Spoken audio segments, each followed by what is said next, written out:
नमस्कार, आप देख रहे हैं कैपिटल टीवी का खास शो राहुल का अग्निपथ। मैं हूं परवीन शेख। राहुल गांधी पर ईडी का शिकंजा कस चुका है। वो दो मामलों में कोर्ट के हत्थे चढ़ चुके हैं। आज से दिल्ली की राउज एवेन्यू कोर्ट में नेशनल हेराल्ड मामले की रोज सुनवाई होगी।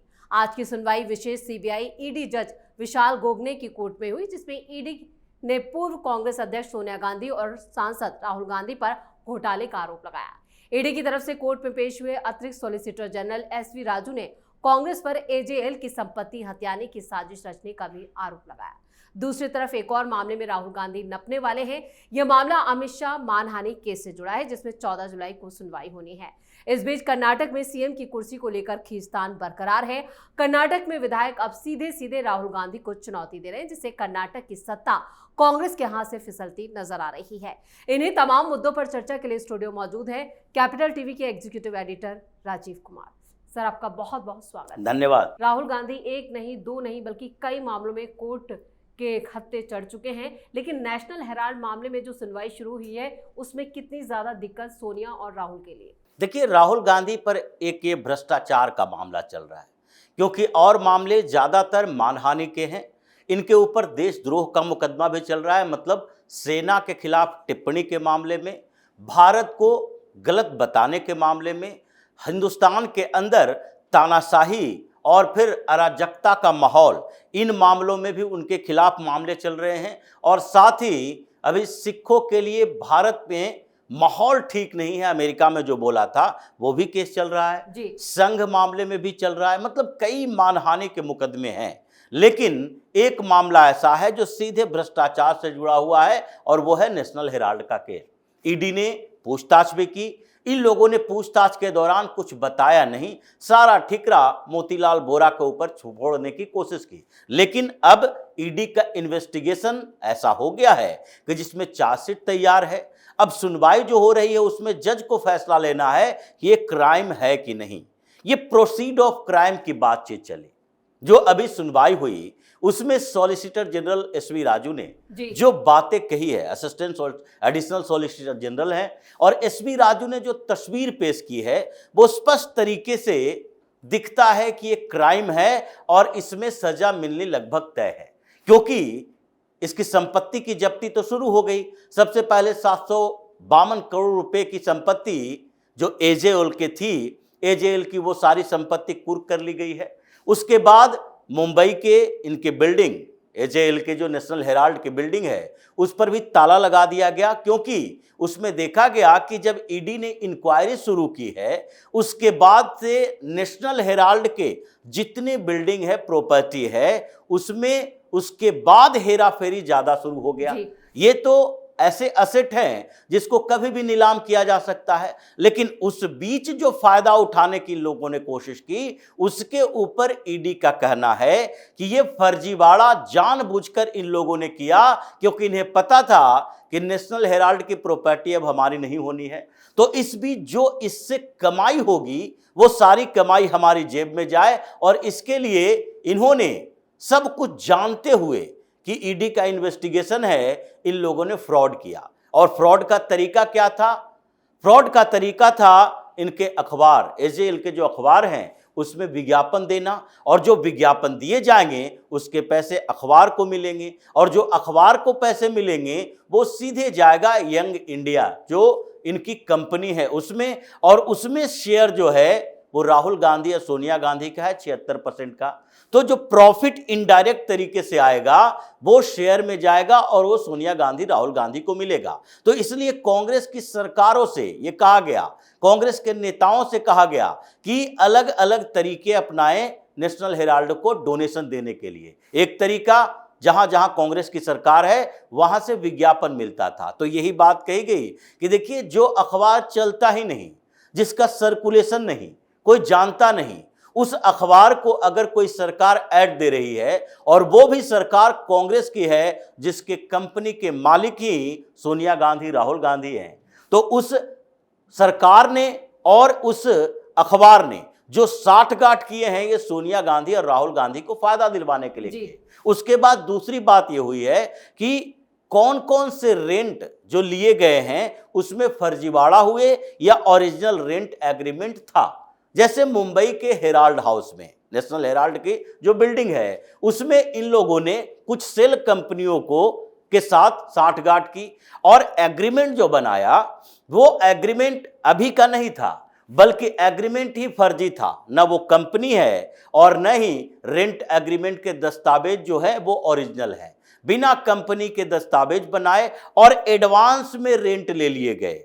मतलब जो एडवांस रेंट लिए गए वो सारे रेंट किसके खाते में जाएंगे? यंग इंडिया के खाते में, और वो उसके शेयर की कीमत बढ़ाएगा।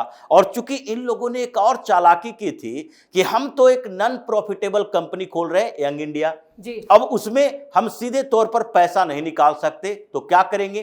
पैसा कमाने का जरिया क्या है? तो एक नॉन प्रॉफिटेबल कंपनी में आप पैसा नहीं कमा सकते, उससे निकाल नहीं सकते, लेकिन उसके शेयर को बेच सकते हैं, दूसरे के नाम कर सकते हैं और उससे पैसा कमा सकते हैं। ये एक धंधा इन लोगों ने शुरू किया। इसलिए जब दस्तावेज सौंपे गए 142 करोड़ और दूसरा 29 करोड़, ये दो रेंट के दस्तावेज सौंपे गए। तो इन दोनों दस्तावेजों में जज ने बार बार क्वेश्चन किया कि क्या ये 29 करोड़ का जो रेंट का दस्तावेज है वो प्रोसीड ऑफ क्राइम में आता है कि नहीं, या फिर आपने 142 करोड़ के रेंट के दस्तावेज को ही ये प्रोसीड ऑफ क्राइम क्यों कहा है? मतलब यही अपराध क्यों है, ये 29 करोड़ क्यों नहीं है? तो ईडी की तरफ से कहा गया कि ये जो 29 करोड़ के रेंट लिए गए हैं ये ओरिजिनली पहले से जो रेंट एग्रीमेंट बने हुए थे जब इसकी जांच शुरू नहीं हुई थी। जब ईडी ने जांच शुरू नहीं की थी उसके पहले ही कुछ कंपनियों को इन लोगों ने रेंट पर मकान दे दिए थे और उसके कारण वो जो रेंट चलता रहा उसको हम ये नहीं कह सकते कि इन्वेस्टिगेशन के बाद इन लोगों ने फर्जीवाड़ा किया।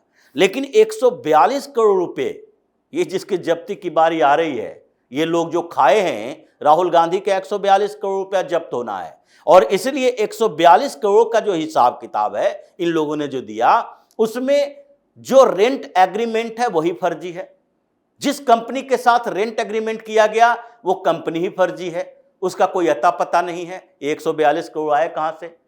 तो जिन कंपनियों के साथ इन्होंने एडवांस रेंट एग्रीमेंट बनाए थे वो सारे कुछ फर्जी कंपनियां हैं और कुछ इन लोगों ने जानबूझकर ईडी के इन्वेस्टिगेशन के बदले उस समय उस दौरान में फायदा उठाने के लिए किए थे। यानी कि 142 करोड़ के सीधे अभी के समय में ये नेशनल हेराल्ड के 5000 करोड़ की संपत्ति की बात नहीं है, जिसे कहा जा रहा है कि उस समय 2012 में इसकी कीमत 2000 करोड़ के आसपास थी। वो मार्केट वैल्यू के अनुसार अलग अलग समय में बदलता रहता है। 2012 से ये 25 हो गया और इतने समय में तो ये 2000 करोड़ 5000 करोड़ नहीं बल्कि 8-10 हजार करोड़ हो गया होगा। जिन प्राइम लोकेशन पर एजेएल की बिल्डिंग्स है उसका कोई हिसाब किताब नहीं है कि एक एक फ्लैट, एक एक जो छोटे छोटे फ्लैट हैं उसकी कीमत कितने करोड़ में होगी। तो इसलिए इसमें अब सुनवाई शुरू हो चुकी है। एएसजी राजू ने कहा कि सीधे तौर पर हम 2 दिन का समय लेंगे, उसके बाद आप डिसाइड करो, क्योंकि ये 5 दस्तावेज हमारे पास हैं। उन दस्तावेजों में पहला दस्तावेज शुरुआती दौर का है कि कैसे एक क्रिमिनल कॉन्स्पिरेसी की गई है। एक कंपनी जो कि सामान्य तौर पर कोई भी व्यक्ति ये जान सकता है कि अगर हमारे पास कोई भी घर को चलाने के पैसे नहीं है, हमारे पास प्रॉपर्टी 500 करोड़ रुपए की है, तो भी हम 150 करोड़ रुपया लोन लेने के बदले उस प्रॉपर्टी को गिरवी रखेंगे, बेचेंगे, उसके बदले 500 करोड़ की प्रॉपर्टी उसे दे नहीं देंगे। वही स्थिति है कि एक नेशनल हेराल्ड ये जो एजेएल चल रहा था इसके पास अपनी कंपनी को संचालित करने के पैसे नहीं, 2000 करोड़ की संपत्ति, और वो कांग्रेस से 90 करोड़ रुपया लोन लिया और फिर उसके बाद वापस नहीं किया गया। एजेएल में भी कांग्रेसी, फिर कांग्रेस के अंदर ये कांग्रेसी लोग, और उसके बाद उसके वापसी न करने पर ये नोटिस जारी करने के बदले एक नई कंपनी बना ली गई यंग इंडिया, और उसमें 50 लाख रुपए का इन्वेस्टमेंट किया गया और 50 लाख रुपए में क्या किया गया, फिर ये 90 करोड़ का लोन माफ और उसके बदले सारे शेयर जो हैं ये इन लोगों के हाथों में दे दिए गए। और उसमें भी बड़े शेयर में भी फर्जीवाड़ा किया गया। पहले सुमन दुबे के नाम से शेयर रखा गया, सुमन दुबे ने वो शेयर क्या किया, सोनिया गांधी के नाम ट्रांसफर किया, सोनिया गांधी ने किसी और को ट्रांसफर किया और वहां से घूमता हुआ फिर सोनिया गांधी के पास आ गया। उसी तरीके से ऑस्कर फर्नांडिस ने पहले अपने शेयर राहुल गांधी को दिया, राहुल गांधी ने फिर उन्हें दिया और फिर उन्होंने किसी और को दिया और वहां से फिर राहुल गांधी के पास आ गया। तो ये क्रिमिनल माइंड दिखाता है कि शुरुआत में इसे हड़पने के लिए ही इन लोगों ने एक कॉन्स्पिरेसी की थी, इसके दस्तावेज है। दूसरी बात, इससे आगे जब ये आगे बढ़ा तो इन लोगों ने नेशनल हेराल्ड के बिल्डिंग का दुरुपयोग किया, उसकी प्रॉपर्टी का दुरुपयोग किया। नेशनल हेराल्ड के साथ यंग इंडिया जो कंपनी चल रही थी वो इस मामले के, इस काम के अलावा कोई और दूसरा काम करती नहीं थी, कोई स्टाफ नहीं था। इनके सीईओ बना दिए गए मल्लिकार्जुन खड़गे जो अभी कांग्रेस के राष्ट्रीय अध्यक्ष हैं। तो ये पूरी प्रक्रिया इन दस्तावेजों से पता चलता है कि ये पूरी तरह से क्रिमिनल कॉन्स्पिरेसी है। ये केवल फर्जीवाड़ा का मामला नहीं है, एक बड़ी साजिश के तहत एक कंपनी को हड़प लिया गया है, इसीलिए इसमें सजा भी मिलेगी। रिकवरी तो चल ही रहा है, 752 करोड़ रुपया पहले से जब्त हो चुके हैं प्रॉपर्टी, 661 करोड़ रुपए की प्रॉपर्टी बाद में जब्त की गई, मतलब 1000 करोड़ से ज्यादा की प्रॉपर्टी अभी सील की गई है। और राहुल गांधी सोनिया गांधी के ये जो प्रॉफिट लिए गए हैं उसका तो अकाउंट जब्त होना बाकी है। बिल्कुल। और इस बीच जो कर्नाटक से सिद्धारमैया सीधे सीधे चुनौती दे रहे हैं राहुल गांधी को कि सीएम तो 5 साल मैं ही बना रहूंगा, ये क्या है? देखिए, जिस तरीके से कर्नाटक में चल रहा है, पर्दे के पीछे कुछ और, पर्दे के सामने कुछ और। क्योंकि रात भर जो मीटिंग चली, उस मीटिंग के दौरान ये कहा गया, दोनों ने ये तय किया कि अभी कुछ समय के लिए, क्योंकि 2.5 साल होने में अभी समय है। पिछले 2023 के मई में इन्होंने यानी सिद्धारमैया ने सीएम पद की शपथ ली थी। अभी अक्टूबर तक इनका 2.5 साल का कार्यकाल है, जिसके लिए राहुल गांधी ने आश्वासन दिया था। और अभी से जो कवायद चली है उसमें विधायक सामने आकर बोल रहे हैं इसके पक्ष में इतने विधायक हैं, उसके पक्ष में उतने विधायक हैं। तो अभी कुछ समय के लिए शांत रहिए, जो खड़गे ने कहा आला कमान फैसला लेंगे।